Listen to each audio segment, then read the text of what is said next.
నమస్తే, welcome to are voice. నేను journalist నవత. Madhya Pradesh high court సంచలన తీర్పు వెల్లడించింది. మతాంతర వివాహాలు చేసుకునే ముస్లింల విషయంలో కీలక స్టేట్మెంట్ ఇచ్చింది. తమ వివాహాన్ని రిజిస్టర్ చేసేందుకు అనుమతి ఇవ్వాలంటూ ఓ ప్రేమ జంట చేసుకున్న వినతిని హైకోర్టు ధర్మాసనం తోసిపుచ్చింది.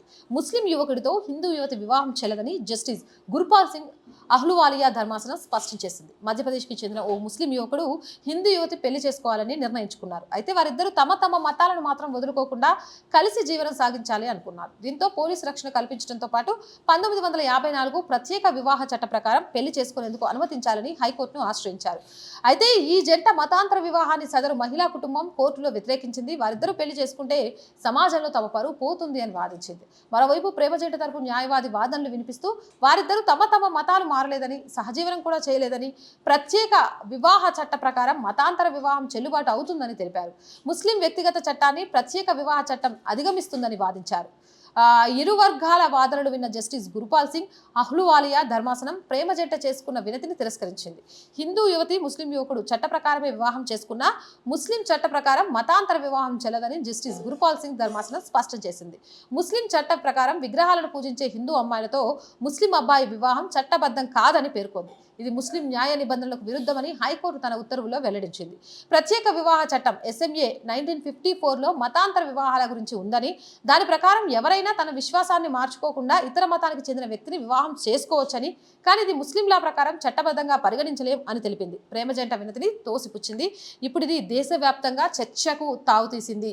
మధ్యప్రదేశ్ హైకోర్టు ఇచ్చిన ఈ తీర్పు, దీనిపై మీ అభిప్రాయం ఏంటి అనేది కామెంట్ సెక్షన్లో పెట్టండి. మోర్ వీడియోస్ కోసం ఛానల్ని సబ్స్క్రైబ్ చేయండి.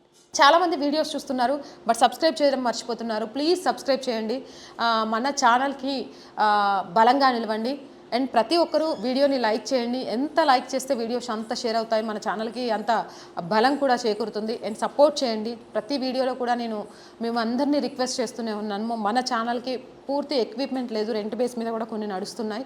ఎక్విప్మెంట్, ప్రాపర్ ఆఫీస్ ఏర్పాటు చేయాలి. ప్రజల గొంతుకలను వినిపించే, ప్రభుత్వానికి వినిపించే ఒక వారధిలాగా ఆర్ వాయిస్ మారాలి. జాతీయవాదాన్ని దేశం ప్రథమం అనే నినాదాన్ని ప్రజల్లోకి తీసుకెళ్ళాలి. ఎక్కడ ఏం జరిగినా నిర్భయంగా మాట్లాడగలగాలి ప్రజల తరపున అనే దాంతో ఈ ఛానల్ స్టార్ట్ చేశాము. ఈ ఛానల్ ఉద్దేశం ఏంటి అని ఇప్పటివరకు మీరు చూస్తున్న ప్రతి ఒక్కరికి అర్థమై ఉంటుంది.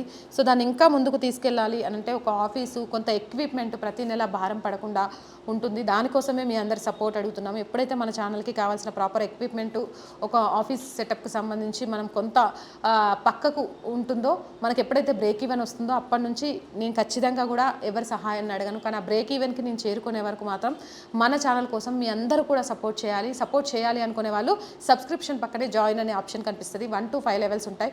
ఏదో ఒక లెవెల్లో సపోర్ట్ చేయండి. అలాగే స్క్రీన్ మీద గూగుల్ పే, ఫోన్పేతో పాటు అకౌంట్ డీటెయిల్స్ కూడా ఉంటాయి. అలా అయినా సపోర్ట్ చేయొచ్చు. అండ్ వ్యాపార ప్రకటనల కోసం కూడా మన ఛానల్ని సంప్రదించవచ్చు. So please support our channel, subscribe our channel. జై భారత్.